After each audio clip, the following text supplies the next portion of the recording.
skip it. See it or skip it. See it or skip it. Welcome to a new See It or Skip It, where we're going to be talking about the Fantastic Four, First Steps. We're talking about Oh Hi, the new film that came out in Sundance, Sorry Baby, and interviews with the cast, and maybe Happy Gilmore too.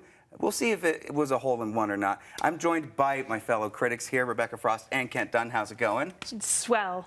Kent, I haven't seen you in a while. Sorry about last week. I had a call in sick. Yeah. Slip and fall. It happens. It Yeah. can happen from time to time. It's fine. With that being said, let's talk a little bit about Fantastic Four, the First Steps. How are we going to do that? Because there's only 3 of us.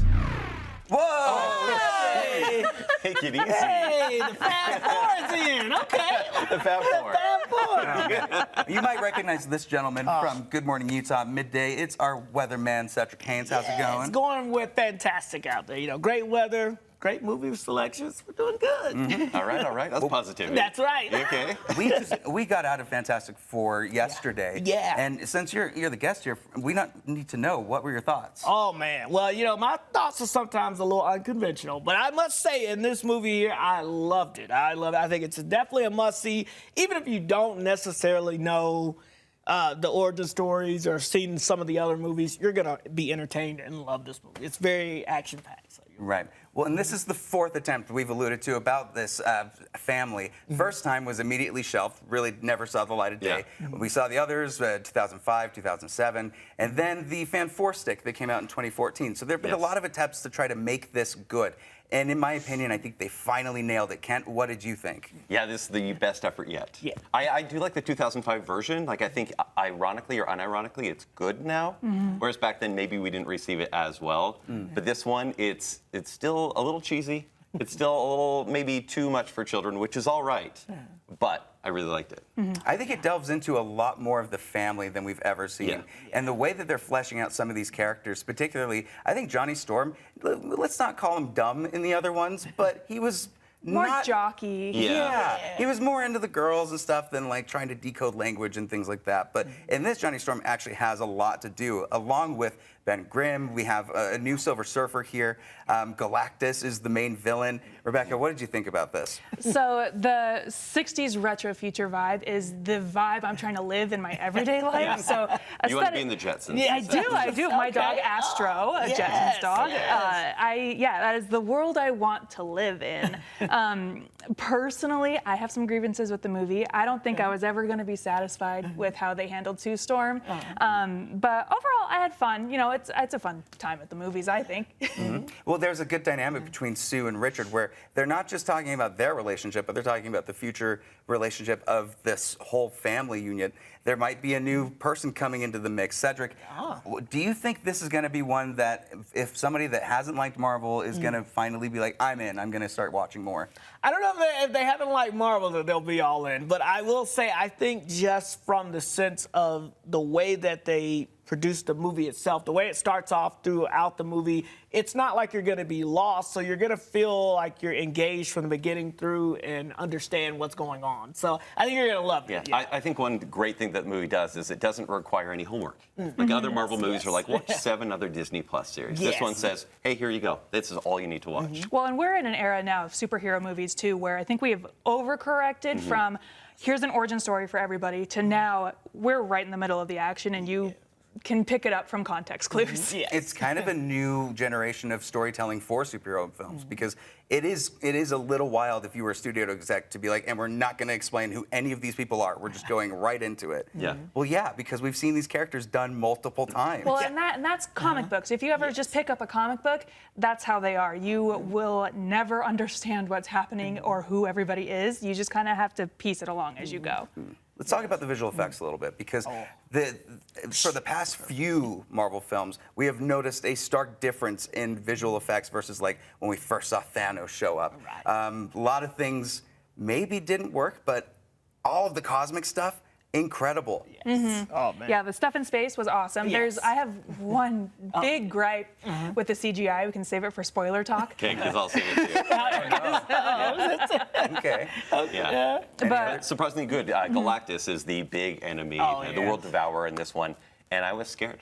Yes. I'm like, it was actually pretty like I was like, That's okay. Ralph Ineson for you. Yeah, right? He's that's so true. good, but like there was some intimidation there. Also Yes. with the Silver Surfer, she's more like a stay in the still surfer, but at the same time. Come on. Yeah, right. But like I really liked her. I like actually that, like the villain's presence more than maybe even the heroes because I wanted to see them more on screen. And Galactus, he's not a cloud in this movie. Right, He's a no. huge people-eating person. Yes. And the way that they show him is very intimidating. It's That very is my intimidating. favorite sequence of when they're trying to, well, I'm not going to do this thing. Yeah. We'll get into spoilers in a second. But Yeah. I want everybody's consensus. For me, it's absolutely a see it. I think this ends up bringing Marvel back to a higher quality of filmmaking that we've been missing for a long time. And it seems like they're starting to shed having the same Marvel film with the same color palette and the same universe.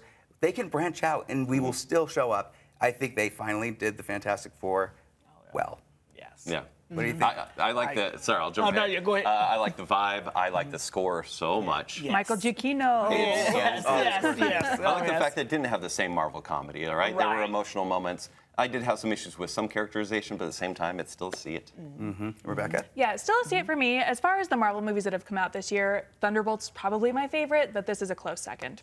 Very cool. And Cedric, what do you got to say? Oh, I definitely say see it. You know, like I said, I love the fact that I just like the way, for me, the character storytelling of the different characters and how they fit in with the story itself. It wasn't like over cheesy or over. You could tell like it wasn't overdone. It was almost perfect. And you brought up the score, and I remember I mentioned right after, I said I love the score. The music actually was on point. So Yeah. it's a must see. You can't go wrong with Michael Giacchino. He set He's so many my pianos on fire. favorite. Well, with that being said, we are going to delve into spoilers right now. Right but now. you're going to have to check that stuff out on our YouTube page. So make sure that you go and check it out so we can spoil everything about this. And this is probably where we're not going to see Cedric for the rest of our News Free Top Plus segment. But Yeah. thank you so much for coming on. No, Please thanks do for it having again. me. Yes, This was thanks so for much having fun. me. Oh, yes, and especially when you pick out great movies like that.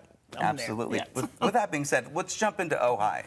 Our next review is for the movie Oh Hi, which premiered at Sundance earlier this year, and you can now catch it, I believe, in theaters now, or is it on demand? I believe it's in theaters, and it did premiere at Sundance, so maybe there's some type of tie-in. I don't know Yeah. what Sundance theaters do nowadays. I know, who's to say? But this one, it starts off as a seeming rom-com where you have a couple just going to this little cottage and just gonna have a great weekend, and then everything goes awry.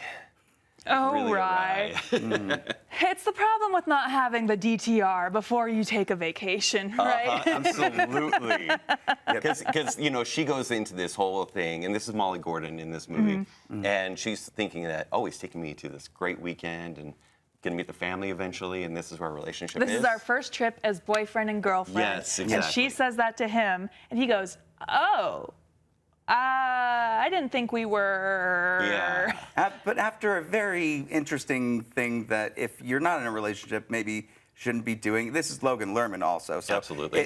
who could not just get lost in his eyes? I got lost in his eyes when I was at Sundance. Yeah. But it is interesting because it's a lot of talk about codependent relationships, about not defining the relationship. Miscommunication, absolutely. And really what you do when you just feel like you were. I feel like if it were flipped. And maybe this is going to sound weird. If the Molly Gordon character were flipped, Yes. and it were a guy, it would be a very different tone. It would be, this feels a extremely little more scary. silly, Yeah. because of the antics that are happening. But also, it could have gone way down into the misery rabbit hole. So I think Sophie Brooks does a really interesting job of like balancing the tone on this. But I don't know, did it completely work for you guys? I really loved it. I saw it full house at Sundance, and so when that twist comes where he's like, ooh, all the women in my theater went, You're like, oh no. Yeah. Because you see it in her face. Yeah. Right? Everything is normal till that point. And he has just like the slightest vibe shift, and all the women picked up on it immediately. He's Oh, like, wow. I'm gonna pull back just a little bit. She's like, ooh, what?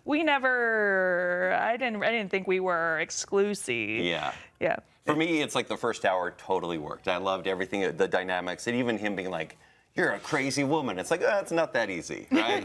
Or her being like, you're a dismissive guy. And it's like, well, there's some nuance to both these characters. And I think they tried to find that in the second hour, but it just kind of became like there's too much hijinks, I think. That's what I love about it, though. I really love that Molly Gordon's character really just like descends into Like, leans madness. into it. Yeah, that's true. like Yeah. she really leans into like, well, no, okay, I'm gonna win this guy over, But like just through a matter of days. through a matter of days, and also just the most slapstick way possible. It is slapstick. It's very matter of fact. It's like, yes, of course we threw Kent off a balcony. Like, yeah, he was bugging us, and he was saying a lot of mean things. Or that movie's coming out later. Okay, guys. I really enjoyed that part of it, but you're right. That ending specifically for me, where everybody just kind of is like, we're good. I'm not necessarily agreeing with that. Like, it'll take a couple days, Logan, but the Stockholm Syndrome will wear off, and you will realize how bad this ended up being. Yes. But yeah, I don't know. It all wrapped up in a bow that was like, okay, gosh, that was fun. But also, is he just saying these things so he can go home? Yep. Well, that was the thing. He tried that first, but that last part where they're kind of like accepting where they're at.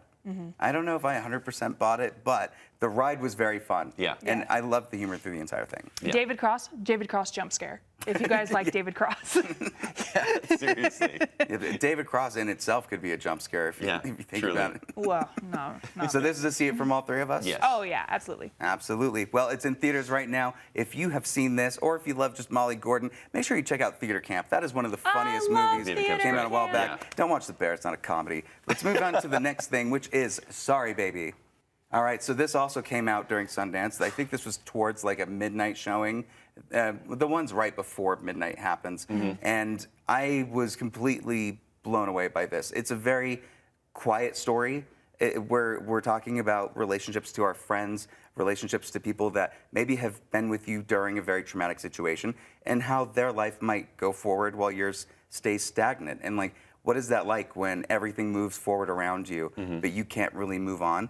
Throw in a lot of like relatable comedy, relatable humor, and one of the strongest ensemble casts I've seen this year. Yeah. Rebecca, what did you think of this? I loved this movie so thoroughly. It's just so refreshing to see a woman-created film. So I can't remember the name of the... Ava Victor. She's first-time director, and this was produced by Barry Jenkins. Oh, okay. Incredible. Right, yeah. The chance he took on her and the payoff on this is... But she wrote this, she stars in it, she directed it, and it was just so wonderful to see a woman-created film tell a woman's story so sincerely and so wholeheartedly, because you don't see that. You just don't see a movie like this very often. And for me, like, it just really spoke so deeply to me, and I loved her approach to this particular type of storytelling about, you know, she experienced something traumatic and how you have to continue living after a traumatic event, and how the world just keeps going and you have to exist in it. And there's little moments peppered throughout the movie too that show milestone moments of her recovering and getting over it that not everybody picks up on, but just a really special movie, I think. Yeah. What did you think? Yeah, it's interesting. When I was watching this movie, I'm thinking, this feels like an early 2000s indie comedy, where there's a really deadpan character as the lead, and you're like, okay, this is fine. And then they go out of sequence, which was incredible. They show the context for why she acts this way and what she's dealing with. And it's a beautiful, heartbreaking movie. Absolutely loved it. Yep, there's so much to talk about with it, and it feels so personal. Yes. And I think it's because she had so much involvement in every aspect of this. You really feel like she is sitting down talking to you and telling you what's happening. And I think all the characters, they have great chemistry with each other. Something you touched on a little bit with the moving on point is that in this, there's also a lot of like accomplishments with her career and things that happens as a direct result of the tragedy, but still having to move forward with that because there's good with bad. It's just a really good look. What is it? Well-rounded look at everything. Where it's not trying to be biased. It's just trying to paint the picture of what it is, and I love that. Yeah. Yeah, life is messy. Totally. And here's how this one particular person exists in her mess. And also, we love animals, and sometimes animals Needed can more save cat. us. The Yep. cat distribution system strikes again. Can I just say, we're going to cut to an interview with the director and the cast of this, but I mentioned how I actually had a cat show up for me during a traumatic period in my time, and the cat's still around, so I don't know what that means. There's 4 kittens in my backyard. I just have to Wow. say that first, that they're still around, and it's cool, and I've been taking good care of them, even though they're not mine. But These are lessons you need to learn. yes, with that being said, this is a see it from all 3 of us, right? Yes. Definitely worth checking out. A24 kills it again. But let's jump into these interviews right now. Hey, I had a chance to actually see this during Sundance at the premiere, and it kind of has stayed with me from that day. I think it's so moving. It feels so natural in a way where like I could have these friends. I could be in situations with these friends that are support groups. And I think there's kind of a quiet ache to friendships holding that love, even as they shift in life and they move on.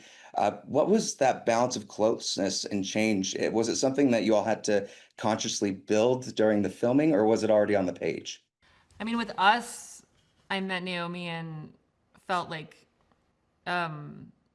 obsessed. Like I felt scared that she wouldn't like me, but then but in that way where you really want her to like, you know, like it's like you almost are like so obsessed that you're like she probably thinks I'm a loser. and then we read together, and it was like I feel like our vibe like translated to the characters really seamlessly. And then Naomi came like a couple days before we started shooting, and we kind of just like were in different rooms together doing like hair and makeup tests. And then we started shooting, and it became very clear to me quickly that like she wouldn't be someone who we should be doing like rehearsal, honestly. It was just, I feel like we had that chat. We were yeah, like, we're kind of like, this doesn't make sense, let's just talk. Let's just chat. And then we scheduled like scenes at the beginning that were friendship getting along scenes. So we got to do some like sweet, fun stuff first before getting into heavier stuff. Yeah. Lucas, when you first read the script, what was it in there? Was there a line or something, a scene that made you think, okay, I get the story and I'm in? It was like a more of like a rhythm, and I just understood I could plug my way of thinking right into the character. It was like the character, like, you know, they're like parts to like that go together. It was like I could plug myself right. I don't know, Like thinking Neo about like Legos or something. Neo in the Matrix. Probably, Jacking into the I system. don't remember. I bet it's like Yeah, that. definitely. You know it is He if she knows said Kung that. Yes. Fu. Yeah, you're right. Red pill, blue pill. Yes. Vibes. Well, yes. It's not like that. Yes. But it's not like that. But yes, yes. In short, I just felt like I understood it, and then the writing. No, I'm listening. I love it. Okay.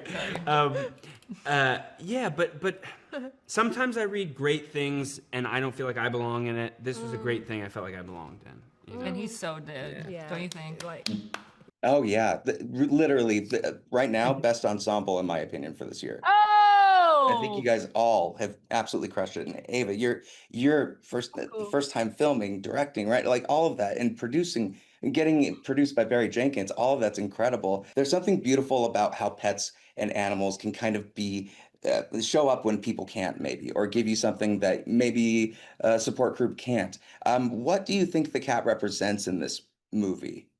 You know, I honestly based the cat off of my cat and how my cat sort of like saved me, and how I just thought it was really important to have this sort of for Agnes to have someone, but for it to be able to be like a silent bond.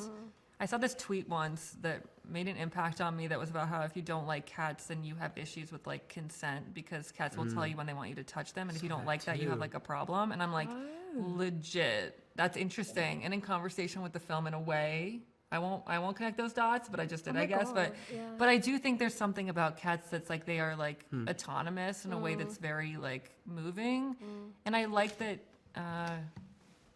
They kind of challenge the idea that you can't understand what something wants without words. And they're so cute. oh, that kitten. Right. Literally last weekend, a litter of cats just showed up in our backyard. So That means that you have to have them. like, Did you take them? well, I think the mom saw how our caregiving was and immediately moved away. So I don't know what that means to me, but you know, tried to give him water, tuna, and said, "Oh, they're so cute." But maybe they were there just for that moment for me, which weirdly enough I did need at that time. But thank you again so much. I loved this movie. It really resonated with me, and I hope everyone in Utah gets to see this and enjoy it too. Sick. Thank you. Thank you. Thanks, man. Such a fun group of people. Make sure you check that out. Let's talk about Happy Gilmore 2. First of all, you guys are going to be so proud of me. I already am. Guess who had never seen Happy Gilmore What? until this week? No. What? I watched Happy Gilmore for the first time. Okay, your can credit we get a card? mini review of the first one then? I thought it was funny. It's amazing. It was Happy funny. Yeah. That period in Adam Sandler's career was a formative moment in me in film watching. And I know I said film, and it's Yeah. an Adam Sandler movie. Yeah, what are you right. going to do? Yeah. I love Billy Madison, Wedding Singer, Well, Happy Gilmore. we were of the age at that time, right? Where we were immature, and those movies were perfect. Is it still good? I thought it was they were fun. still okay. Listen, it was a good whatever. Like yeah. I was laughing. I was doing a little hoot and a little hollering. Okay, I perfect. had fun. Sometimes you can laugh at the problematic things of the times Yeah. Yes. and not be rewarding it and applauding it. Look, his Just laugh comedies at are the quite ridiculous. rare as well now. So Yeah. And it's Kinda so neat. tough to do a comedy. With this, Happy Gilmore 2, he has lost his career. He has lost pretty much everything. He's got a gaggle of kids who, to me, feels like you could call this the O'Doyle family more than anything. Yeah. I hope it's a segue into that. But now he has to go back into the field of golf. He's got to raise a lot of money so that his daughter, she's a dancer, could get into school. There's a gratuitous amount of celebrity cameos. It relies so much on celebrity cameo. To the point where it gets draining, specifically Travis Kelce. Yeah, yeah. he showed up and I was like, oh, the what are we worst part for doing? me is the member berries. Oh, yeah. Because every time they show a character, the movie doesn't just say like, "Hey, we're going to make a referential joke." Do you remember this guy? Yeah, remember this guy, and Remember then they this show guy? you And then the they clip. show you the flashback. Don't even make sense either. They'll be like, "Do you remember this guy from another movie that has nothing to do with the Waterboy?" It's true. Can I just like connect these universes and not explain Well, it? Adam Sandler Sandler, his friend Rob Schneider has to get paid somehow. Oh yeah. Well, if anyone can, he can do it. So I actually was Enough. into this movie for about I do love Adam Sandler. 17 minutes at the beginning of Happy And, Gilmore 2. and then they kill off Then- Julie Bowen. Well, yes. I don't It's care. okay. I, This listen, isn't I don't care. I do not care that I'm spoiling this movie because I'm actually furious because I had read a whole interview about how Julie Bowen was so worried when she heard that they were making a Happy Gilmore Yes. 2. She was like, oh, I'm too old. They will not bring me back. And Adam Sandler was like, no, you're the heart of the movie. Yeah. Kills her off. Not only After- that, puts current Julie Bowen in the flashback scene with old With young Julie Julie Bowen. Bowen. Not old Julie Bowen. Almost young kind Julie of substancing her right there. Bowen. Yeah. But it's Adam Sandler's playing a very like, even though Benny Safdie is in this movie as the villain, he's playing a very Safdie-esque role where he's depressed and drunk a lot of the movie. It's almost like he's not having much fun, but he just is allowing the movie to happen around him. Yeah, know? yeah. It feels like he went through his phone book and just went, Yes. and whoever was on his finger when he landed on it, they were in the movie. Yeah. I think that's one of the biggest problems. And it makes me sad because I love Bobby Lee and the Bad Friends podcast Sure. stuff. So when Oh, I saw sure. that actually blew my mind a little bit. I was like, oh, thank goodness that Borderlands was in the last movie. That Yeah. highlight for me, Haley Joel Osment. I'm a big Haley Joel Osment fan. And he's the villain. Yep. I think he's great in everything Yeah. he Too does. many characters. Absolutely. He was actually my least favorite. I wish they focused more on the shooter and Happy dynamic. The shooter went into this straight like Joker, and it was pretty hilarious. And He's then the he just best. became normal. He's the best part, up until they make him normal. Yeah. They make him normal and they take away that. Yeah, too many characters. If they could have focused on that central family theme and him trying to rebuild trust with his kids, because when they explain what happened, it's pretty devastating what happens to his family. They're in a different apartment from him. Like, how do you deal with that? None of them have found success, it seems like. They very Yeah. much are like, oh, I had 4 kids. I had 4 boys and a daughter. Forget about the boys. Don't even think about the Do you boys. wish the movie had forgotten about the boys, that they just gave him a daughter? No, make the boys dynamic? No, a make bigger them a- part. yeah, make I them a love that bigger ending part where they were trying to start the car and they just start beating the crap out of it together as a family. But when the minute he's like, I gotta go, and he leaves, they should have followed. That would have Okay, been a yeah. lot more Yeah. fun. But instead, we had Travis Kelce and Bad Bunny take over. And they get their own solo comedy scenes where no one else is even in it, and you're like, Yeah. how much money did Taylor Swift pay for this? I do like Bad Bunny. I Yeah. am a big Bad Bunny fan. Yeah, no, I agree. Yeah. And he was having fun in this. Is it funny, though? Like, we I do can think rip so. apart I Happy was Gilmore all day. laughing. Is it funny? I was laughing up until those things started taking precedence over the story. Yeah. Once the cameos, it was only cameos. You can only laugh at a new person showing up so many times. Yeah. Austin Powers knew this. That's why they did that first trailer thing that they had for their movie. But if you're doing it throughout the movie, and all you can focus on is introducing new characters and how funny is it that it's Eminem or how funny, it just isn't gonna land as well as And if you it's focus on the heart. 2 hours Yeah. of Yeah, this. it's a The lot. first one was only 93 minutes. And I'm like, oh, excellent, perfect. Beautiful. Yeah. That's the perfect movie runtime. This 2 Especially when you start hours. at 1 a.m., guys. No, yeah. Yeah. When they don't let you watch it till it's time. Yeah. I do love the way that the drone shots looked for these golf moments. Anytime he was showing Happy like really hit a ball, Yeah. They do a lot of cool stuff with the camera, and so that's fun. But ultimately, it's just window dressing for something that feels like it could have been built out better than it was. It's another comedic legacy sequel, meaning bad. And there's so many that are. Yeah. So welcome to the list, Adam Sandler. Please don't make Billy Madison 2. He's gonna. Yeah. I'm still going to say, if you're a diehard Sandler fan, you're going to like it. Especially current Sandler fan. Current Sandler rules. I love current Sandler. This just felt so gratuitous. Yeah. I think people are going to watch it regardless, and that's okay. Right? If you need a dumb comedy, more people may watch this than Fantastic Four. Oh, just go Because watch they're Heads of just a- State. Please just go watch Heads of State. Yeah, actually, Heads of State is really good. Heads of State would be great, too. Yeah. So for me, I'm going to probably give it a wait for it. If you see it up and you've got some time and you want to check it out, maybe worth it. But otherwise, I'm a little bit disappointed. Yeah, background show at best. Oh yeah, for sure. I was doing laundry while okay, I was watching good. it. That's I perfect. I couldn't be bothered to pay attention. Yep. Oh man. Well, with that said, there's just one that we need to cover on lightly. This South Park thing. I don't want to get too political about it, but this season 17 premiere is insane with what they were able to. It's 17, right? No What way. season? It's like 20, 38. Well, no, 38. they've taken so many years, because I haven't seen it yet, but they've taken so many years between seasons, so I'm really excited to start the new season. But I hear it's made some waves. But we yeah. can leave that there. Red, blue, whatever way. Okay. So yeah. happy they got their $1 billion bag. Yeah. All I'll say is any comedian that's in the game with Paramount are going to have a lot of fun writing things for the next couple months, and it does show in this. Not going to be for everybody. If you don't like South Park, you definitely won't like this. But I think if you don't like South Park, you haven't watched South Park since the 90s. Yeah. yeah, right. yep. Just go to Casa Bonita. That would be the more fun thing. Casa Bonita. Yep. But yeah, wild premiere. Did you love it? I love it. I'm a big South Park fan. Yep. Well, I don't know how to end this now. South Park, it's scary sometimes. Well, that about does it for this show. Thank you again so much for watching. Thank you, Kent, for coming onto the show. Yeah, thank Glad you. you made it through Yeah. your injury. Where can the people find you? You can find me at ShowtimeShowdown.com and the Bacon Cell Podcast. Rebecca, thank you as always for joining. Where can the people find you? You can find me every week at the Geek Show podcast. And as always, go to our YouTube page, our Facebook, check out the spoiler review for Fantastic Four with Cedric. So many more fun things to do. Here's a look at what we've got going on next week. See you at the next review.